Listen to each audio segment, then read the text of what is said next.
और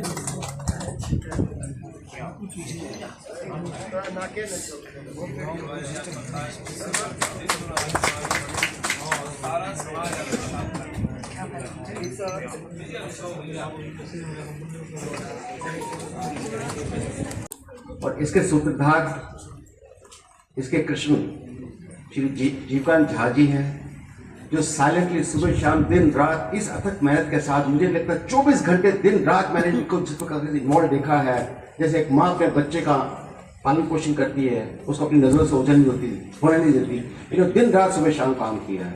तो मुझे आज बहुत गर्व है जीवकांत झा जी के माध्यम से, इनके द्वारा, इन्हीं के द्वारा निर्मित। तो हम सबसे पहले इनका स्वागत करना चाहेंगे। ये डिजर्व करते हैं। मेरी रिक्वेस्ट है कि जीवन का एक अभिन्न अंग बन चुका है, जिसको हम महसूस नहीं करते।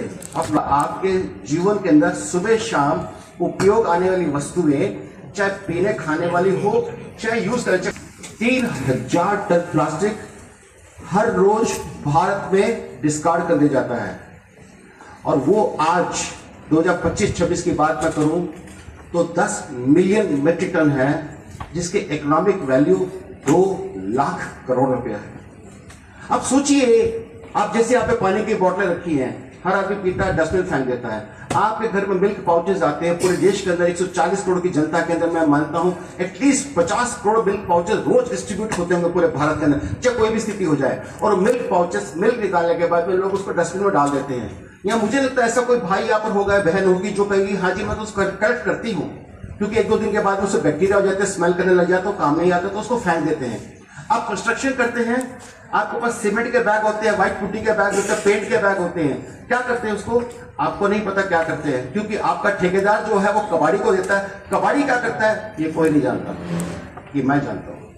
25 साल से मैंने, जब भारत के अंदर लोग रिसाइकल प्लास्टिक क्या होता है जानते भी नहीं थे, लोग उसको कबाड़ या घटिया काम समझते थे। ना रिसाइकल से कोई मत बनाना, सामान टूट जाएगा, भाई साहब चलने वाला नहीं है। मैंने 25 साल पहले मेहनत करके पूरे भारत के अंदर एक इकोसिस्टम शुरू किया। जब रिसाइकल प्लास्टिक से मैंने फर्नीचर बनाना शुरू किया तो लोगों ने मुझे शक के निगाह से देखा। लोगों ने मुझे लेबल किया, ये कबाड़ी आदमी है, ये घटिया आदमी है, ये देखो रिसाइकल प्लास्टिक से बनाता है, इसका माल लेना मत और लोगों को पैसा देना मत। तो लोगों ने पैसा रोकने शुरू कर दिए। मैंने फिर 3-3 साल की गारंटी दे डाली, एक के पहले 3 साल की गारंटी दी। मैंने कहा मुझे अपने प्रोडक्ट पे पूरा भरोसा है और मैं चैलेंज और गारंटी करता हूं, जो वर्जिन प्लास्टिक से माल बनता और उसके बदले में रिसाइकल 100% जो मैं माल बनाऊंगा, जितना वर्जिन प्लास्टिक की लाइफ है उससे कई गुना ज्यादा मैं पैदा करके दिखा सकता हूं। इतनी कैपेसिटी हमारे अंदर है और उसको हमने एस्टैब्लिश किया। मेरे देखा देखी 5-6 साल के पूरे भारत के अंदर करीब 5000 करोड़ रुपए का इंडस्ट्री का गठन हुआ।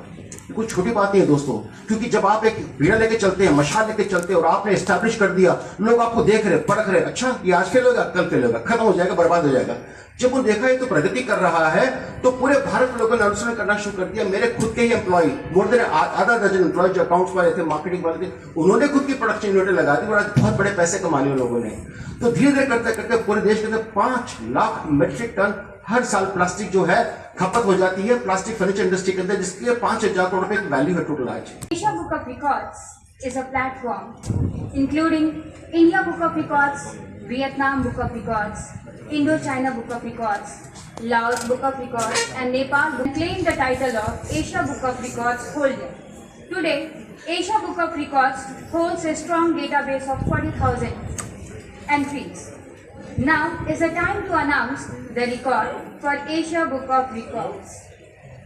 So, largest washing plant dedicated to the processing of cement and putty bags. Plant dedicated to the processing of cement and putty bags. The facility operates the largest dedicated washing plant in India for processing, equipped with multiple industrial washing lines, automated conveyors, and high-capacity drying units. The plant processes over 3 lakh bags in 24 hours. As confirmed on February 12, 2026, we extend our heartfelt congratulations Chairman Sushil Agarwal, Uttar Pradesh, India.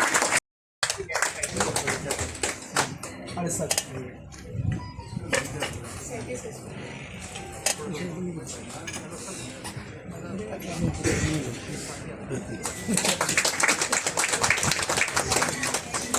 आपने India book of record में world book time किया है and Asia book of record में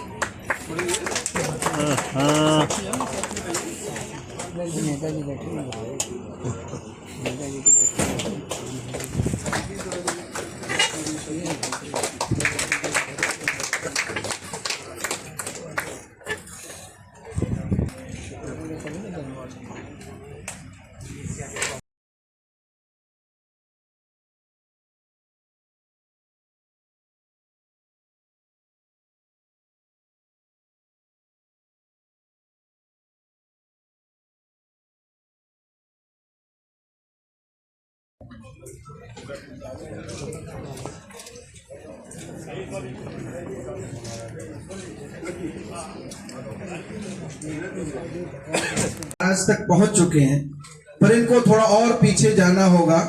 ये सूर्यवंशी हैं और सूर्य के प्रारंभ जो 15वें अध्याय में गीता में भगवान श्री कृष्ण ने कहा है, क्या हम अपनी जड़ों को पहचानने का प्रयास कर सकते हैं? क्या हम जड़ों की ओर जाना चाहते हैं? क्या सचमुच हमारी कोई जड़ है?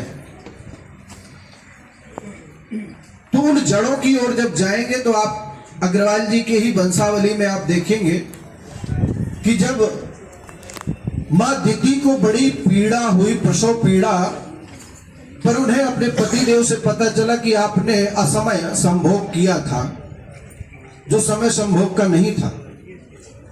उस कारण से जो यह बीजारोपण हुआ है, उससे कोई सही प्रकृति के लोग उत्पन्न नहीं होंगे। लोग उत्पन्न होंगे जो संपूर्ण धरातल को ही नहीं, पूरे विश्व त्रिलोक को भी तहस नहस कर देंगे। शुद्ध कर सकते हैं। शुद्ध किससे? जो आज अभिशाप बन चुका प्लास्टिक से। ठीक है, तो उनका इस सपने को साकार करने के लिए आज हम यहाँ पे आए और प्रोफेसर डॉक्टर सुशील अग्रवाल जी जो जब भी कुछ सोचते हैं तो उसको करने में वो पूरी तरह लग जाते हैं। उन्होंने जैसे आज से 23 साल पहले जब किसी ने सोचा भी नहीं था कि ये रिसाइकलिंग क्या होता है, क्या प्लास्टिक से भी हानिकारक है क्या प्लास्टिक, उन्होंने तब से ये कर रहे हैं। तो आज वो भी हमारे पैट्रन है, हमारे संरक्षक है इस ऑपरेशन शुद्धि में। ऑपरेशन शुद्धि का जो कार्य रहेगा वो रहेगा कि भारत को एक प्लास्टिक मुक्त बनाना। प्लास्टिक के विषय में जैसे कि मैंने अभी कुछ बंधुओं को बताया हुआ था कि प्लास्टिक को इंसानों ने बनाया कि हम माँ प्रकृति को बचा सकें।